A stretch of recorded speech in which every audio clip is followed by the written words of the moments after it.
Hi friends, welcome to Government Jobs Portal.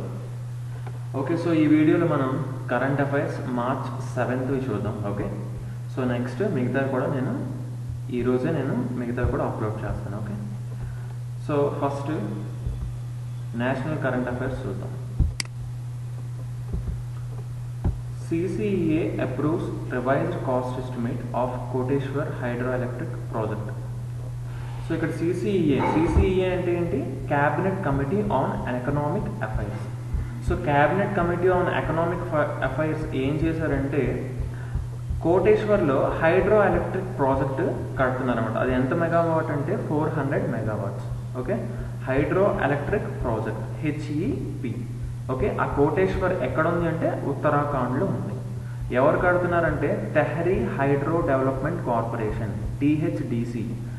Tehri hydro development corporation THDC India limited వచ్చి దీన్ని కడుతున్నారన్నమాట. Okay, ఈ hydroelectric ప్రాజెక్ట్ని దానికి ఇప్పుడు కాస్ట్ ఎస్టిమేట్ని క్యాబినెట్ కమిటీ రిలీజ్ చేసింది. రివైజ్డ్ కాస్ట్ ఎస్టిమేట్ అంటే ఇంతకుముందు ఒక కాస్ట్ ఎస్టిమేట్ అనుకున్నారు, కానీ దాన్ని ఇప్పుడు అనుగుణంగా అంటే ఇప్పుడు పరిస్థితులకి ఇప్పుడు రిక్వైర్మెంట్స్కి అనుగుణంగా ఆ కాస్ట్ ఎస్టిమేట్ని మళ్ళీ రివైజ్ చేసి ఇప్పుడు కొత్త కాస్ట్ ఎస్టిమేట్ని ఇచ్చారనమాట. ఓకే, ఇప్పుడు వచ్చే ఈ హైడ్రో ఎలక్ట్రిక్ ప్రాజెక్ట్ వల్ల మనకి irrigation and drinking water supply కూడా జరగబోతుంది. నెక్స్ట్ ఏంటంటే యూనియన్ క్యాబినెట్ అప్రూవ్స్ MOU అంటే memorandum of understanding on between India and Portugal in field of IT and E. So union cabinet ఏం చేసిందంటే మెమరాండమ్ ఆఫ్ అండర్స్టాండింగ్ని అప్రూవ్ చేసింది. ఎవరెవరి మధ్య? ఇండియాకి పోర్చుగల్ మధ్య. ఏ ఫీల్డ్లో అంటే information technology and electronics. So ఈ రెండింటిలోని ఇద్దరు ఏం చేస్తారంటే హెల్ప్ చేసుకుంటారనమాట. ఒకరినొకరు హెల్ప్ చేసుకొని ఒకరికొకరు ఇన్ఫర్మేషన్ టెక్నాలజీ ఫీల్డ్లోని అండ్ ఎలక్ట్రానిక్స్ ఫీల్డ్లోని. సో నెక్స్ట్ చూద్దాం.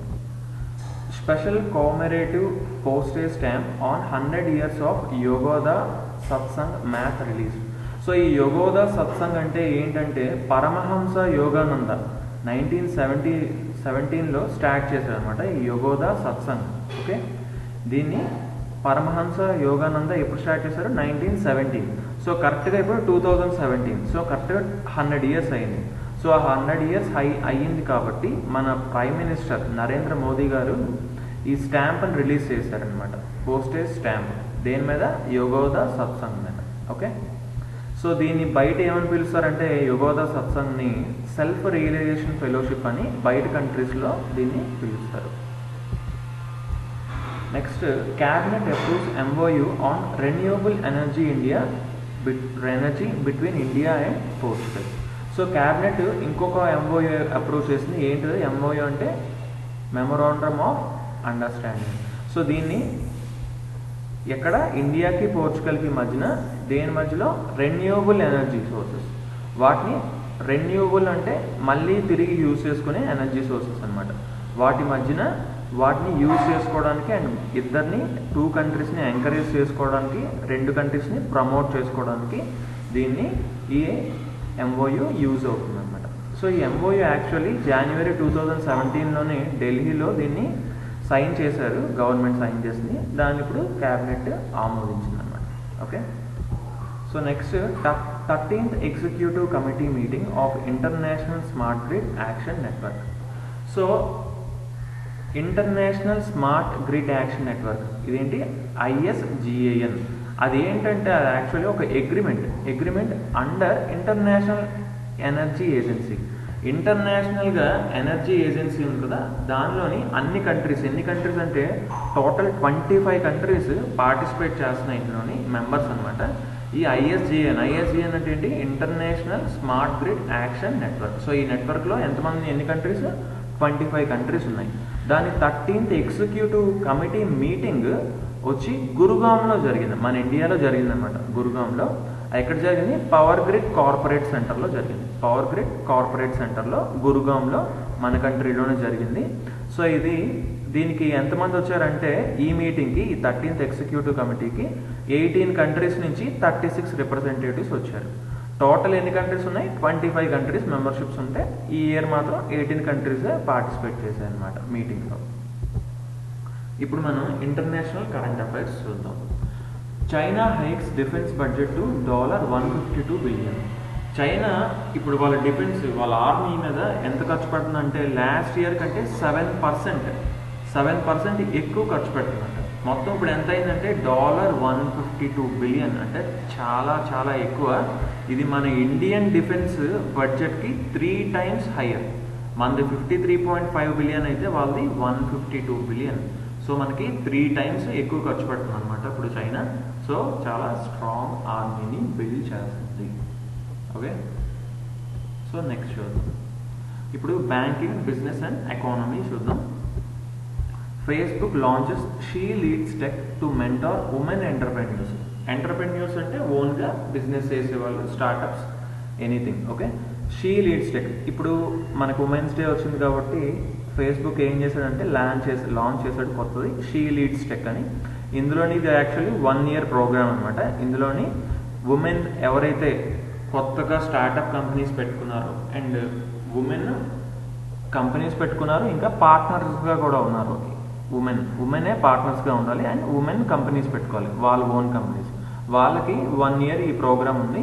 ఇదేంటంటే వాళ్ళకి కావాల్సిన టూల్స్, వాళ్ళ కంపెనీ డెవలప్ అవ్వడానికి మొత్తం అంతా ఫేస్బుక్ దీన్ని ప్రొవైడ్ చేస్తుంది అనమాట.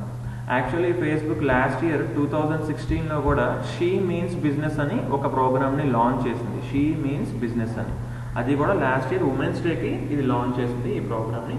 ఆల్మోస్ట్ 6 states అది లాస్ట్ ఇయర్ లాంచ్ చేసింది. అండ్ ఇప్పుడు అది ఇంకొక 8 states కూడా దానిలోకి ఇంక్లూడ్ చేస్తున్నారు వాళ్ళు. అండ్ ఇప్పుడు జమ్మూ అండ్ కాశ్మీర్లో కూడా ఇది ఉండబోతుంది, she means business. Okay, so next చూద్దాం. HDFC Bank launches India's first artificial intelligence driven chat box EVA. HDFC Bank ఇప్పుడు ఆర్టిఫిషియల్ ఇంటెలిజెన్స్ ఇప్పుడు త్వరగా రాబోతున్న, త్వరలో అందరికీ తెలిసిందే ఆర్టిఫిషియల్ ఇంటెలిజెన్స్, ఏఐని యూజ్ చేసుకొని ఇంకా థింగ్స్ అన్ని ఎంత ఈజీ అవ్వబోతున్నాయి అంటే అంత ఈజీ అవ్వబోతున్నాయి. సో ఇక్కడ ఏఐని ఇండియాలో ఫస్ట్ టైం HDFC Bank ఏఐని ఆర్టిఫిషియల్ ఇంటెలిజెన్స్ని యూజ్ చేసి ఒక డ్రివెన్ చాట్ బాక్స్ ఈవీఏ అంటే ఎలక్ట్రానిక్ వర్చువల్ అసిస్టెంట్, అంటే ఒక అసిస్టెంట్ వర్చువల్గా దేనికోసం కస్టమర్ సర్వీసెస్కి ఏం చేస్తామంటే చాట్ బాట్ అని పెట్టాడు క్లియర్గా. అంటే మన చాట్లో ఏమైనా సరే ఏ క్వశ్చన్స్ అడిగినా సరే ఫాస్ట్గా అది మనకి రిప్లై ఇస్తుంది అనమాట. వెంటనే ఇన్స్టెంట్గా రిప్లై వస్తుంది. ఎంత అంటే 0.4 secondsలో మనం ఏ క్వశ్చన్ అడిగినా కూడా 0.4 secondsలో అది మనకి రిప్లై వస్తుంది. ఏంటి? Electronic virtual assistant. ఈ question important. HDFC first time artificial intelligence, అది కూడా ఇండియాలో. Okay, first time. So already ఏం చేస్తుందంటే మనం ఒక క్వశ్చన్ అడిగినప్పుడు thousands of sources ఉంటాయి అనమాట. అంటే చాలా కొన్ని వేల సోర్సులు ఉంటాయి వాటి. అక్కడి నుంచి మొత్తం ఇన్ఫర్మేషన్ గ్యాదర్ చేసి చూసి ఫాస్ట్గా దేనికైతే క్వశ్చన్ మ్యాచ్ అవుతుందో అంత సింపుల్ లాంగ్వేజ్లో మనకి క్లియర్గా అర్థమయ్యే లాంగ్వేజ్లో అది మనకి ఆన్సర్ని ఇస్తుంది అనమాట. ఓకే, ఆల్రెడీ ఇప్పటికి అది లాంచ్ అయినప్పటి నుంచి ఒక 1 lakh క్వశ్చన్స్ అడిగారనమాట ఇప్పుడు దాకా కస్టమర్స్. ఇది మొత్తం 17 countries ఉన్నారు. ఓకే, సో నెక్స్ట్ ఇప్పుడు చూద్దాం. ఇప్పుడు ఎన్విరాన్మెంట్ కరెంట్ అఫైర్స్ చూద్దాం. 45% of countries bird species found in Himachal Pradesh. ఇది ఎవరు చెప్పారంటే GBBC, అంటే great backyard bird count. Okay, ఇది ఒక group. Okay, great backyard bird count. Okay, so ఇది ఏం చెప్తున్నారంటే 45% మన కంట్రీలో ఉన్న మొత్తం 100% కదా, మొత్తం ఎన్ని స్పీసీస్ ఉన్నాయంటే 1263 స్పీసీస్ ఉన్నాయి. రకరకాల బర్డ్స్ ఉన్నాయి. 1263 రకరకాల బర్డ్స్ ఉన్నాయి. అందులో 564 బర్డ్స్ హిమాచల్ ప్రదేశ్లో కనిపిస్తాయంట మనకి. ఓకే, అంటే ఎన్ని టైప్స్ ఉన్నాయో. ఓకే, 1263 టైప్ ఆఫ్ బర్డ్స్ మన ఇండియా మొత్తంలో ఉంటే అందులో 564 బర్డ్స్ హిమాచల్ ప్రదేశ్లో మనకి కనిపిస్తాయంట. అది ఎవరు చెప్పారు? GBBC, great backyard bird count. వీళ్ళు ఎలా చెప్పారంటే బర్డ్ లవర్స్ అండ్ ఇంకా బర్డ్స్ ఇవి ఉంటాయి కదా, అవన్నీ ఆ ఇన్స్టిట్యూట్స్ మొత్తం అవన్నీ గ్యాదర్ అయ్యి మొత్తం అందరి దగ్గర ఇన్ఫర్మేషన్ తీసుకొని దీన్ని ప్రిపేర్ చేశారనమాట. ఓకే, సో నెక్స్ట్ చూద్దాం. Persons in news. సో ఇదే లాస్ట్ మనకి. సో పర్సన్స్ ఇన్ న్యూస్ కూడా very important. So former Lok Sabha speaker Rabi Ray ఏమయ్యారంటే పాసెస్ అవే, అతను చనిపోయారు. సో అతను యాక్చువల్లీ ఎవరంటే union minister of health and family welfare అనమాట. ఎప్పుడు 1979-1980 అప్పుడు ఎప్పుడో ఓకే 1979-1980లో అతను యూనియన్ మినిస్టర్ కింద వర్క్ చేశారు హెల్త్ అండ్ ఫ్యామిలీకి. అండ్ మెయిన్ ఇంపార్టెంట్ ఏంటంటే అతను 9th Lok Sabha member, Lok Sabha speaker, sorry 9th Lok Sabha speaker okay 89-91లో ఓకే. అండ్ తర్వాత 10th లోక్సభ స్పీకర్ కూడా అతన్ని రీఎలెక్ట్ చేసుకున్నారు ఓకే. సో ఇది కూడా క్వశ్చన్ కింద రావడానికి చాలా ఛాన్సెస్ ఉన్నాయి okay. Recently passed away, what is his profession అని, అలా ఏమైనా రాబీ రాయ్ హూ ఈసీ అని కూడా అడగచ్చు. సో 9th లోక్సభ స్పీకర్ లేదంటే union minister of health and family, and 10th Lok Sabha speaker కూడా అతనే okay. Okay guys, thanks for watching. Please do subscribe to our channel okay. నేను ఇంకా మిగతా 8th, 9th, 10th కూడా నేను త్వరలో అప్లోడ్ చేస్తాను. Thanks for watching and please share this video and bye.